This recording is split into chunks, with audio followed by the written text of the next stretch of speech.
This Town Hall 14 army triples even Town Hall 15 and 16 bases. So if you're facing higher Town Hall opponents a lot, especially in CWL and ranked mode, this army is all you need.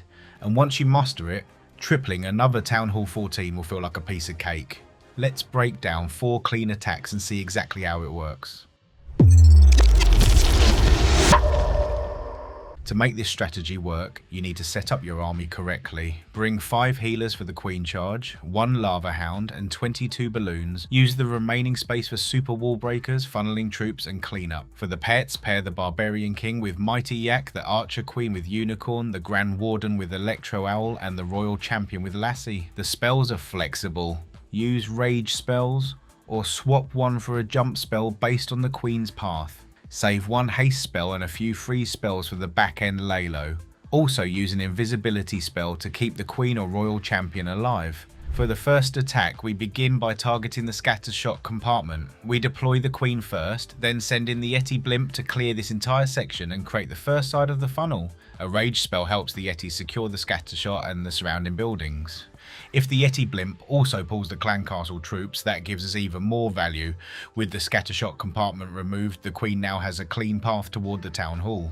We deploy the healers and send 1 Coco Loon ahead of them. This allows us to trigger any seeking air mines before they can hit the healers. The Queen continues charging deeper while tanking the Expo and nearby defences. If she comes under extreme damage, we can use an invisibility spell to keep her alive. While the Queen handles the town hall side, the remaining section at 6 o'clock is cleared by the Barbarian King. This keeps our Queen inside the core and allows her to move even deeper. Now, look at the base. A perfect shape has been created for the Lalo.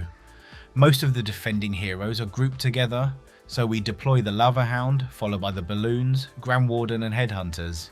We activate the Eternal Tome and use a rage spell to push the balloons through this dangerous section, while keeping the Headhunters protected inside the Tome. A skeleton spell distracts the defending heroes, allowing the Headhunters to eliminate them safely. From here, the entire backend collapses. Even after facing 4 defending heroes during the Lalo, we finish with plenty of troops, 1 rage spell, 1 invisibility spell, and 2 hero abilities still available.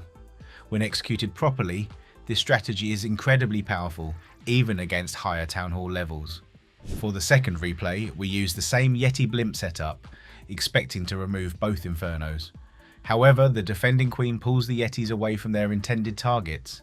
We invest a freeze spell to help them secure the planned value, but the setup does not work exactly as expected. That is not a problem. The important thing is knowing how to recover. We continue with the Queen Charge from the top. 1 healer goes down early and the wall entry takes longer than expected, so we deploy the King and use another wall breaker to clear the compartment beside the Queen. The monolith may look dangerous, but what really matters is how many defences are covering it. Since there are not many supporting defences here, we use another rage spell and freeze spell to keep the Queen moving. The Queen pushes forward, secures the town hall, and another freeze spell helps protect the remaining healers. Now, we have created a clean shape for the Lalo. We deploy the Lava Hound and Balloons along with the Royal Champion and Grand Warden. The Hound and Balloons tank the defences, allowing the Royal Champion to move safely through the back end. When the defending heroes and crafted defence become dangerous, we activate the Eternal Tome to protect both the Balloons and the Royal Champion. The Royal Champion's ability then helps clear the remaining defences. The remaining back end falls quickly and the attack finishes with a clean 3-star. This shows how powerful and adaptable this strategy can be, even when attacking a higher Town Hall level with a Town Hall 14 army. For the third replay, we slightly customise the army. The core has fewer defences directly targeting the Queen, so we bring 4 healers instead of 5 and use the extra spell capacity for a jump spell. We begin with the same Yeti Blimp setup. The goal is to remove the scatter shot compartment, deal with the defending Royal Champion, and pull the clan castle troops. Once the Queen clears the clan castle troops, we begin the charge and use a rage spell to support the healers. The first super wall breaker targets the wrong compartment instead of opening the Queen's intended path. So we use the backup wall breaker that was originally saved for the King. Unfortunately, that wall breaker also gets caught by a spring trap. but we still have the jump spell, so there's no problem. We place the jump spell to connect the Queen directly with the core. An invisibility spell also protects the healers while they move through the dangerous section. Meanwhile, the Barbarian King and Royal Champion clear the right side and complete the funnel. This is especially important because we are not using the Royal Champion with the Lalo in this attack. Instead, we are using her to create a strong funnel. The Queen now moves deep into the base, secures the Town Hall and removes both Infernos. Look at the remaining shape. Almost the entire base has been reduced to one clean, straight path for the Lalo. We deploy the Lava Hound and balloons, then use an early haste spell to push them quickly through the back end. A well-timed rage spell and Eternal Tome protect the balloons through the final heavy section. The Queen's ability is still available, and the attack finishes with a clean 3-star. This shows that when the core damage is low and the funnel is properly created, this strategy can work perfectly with 4 healers. For the final replay, we are taking this strategy into an even harder matchup. This is Town Hall 14 versus Town Hall 16. We begin with the Yeti Blimp aiming to pull the Clan Castle troops and remove the defending Royal Champion and Expo.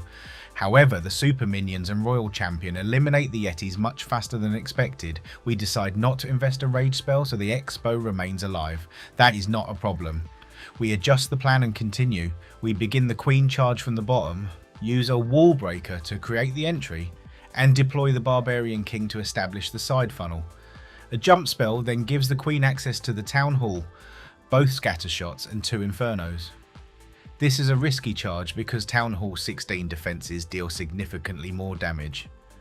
We use a freeze spell to protect the healers, followed by a rage spell to keep the Queen moving. Despite the heavy damage, she continues deep into the base and secures incredible value. Next, we deploy the Royal Champion to remove the remaining Expo and complete a perfect L-shaped funnel.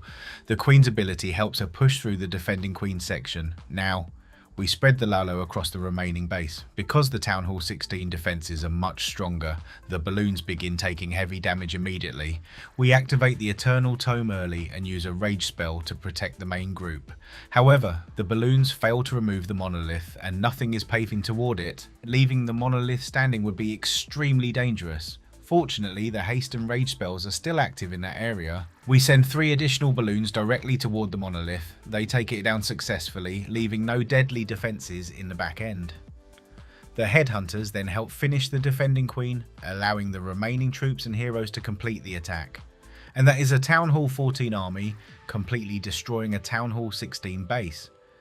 This strategy may look simple, but the setup, adaptation and spell timing make all the difference. Execute those parts correctly, and even higher Town Hall levels can be tripled.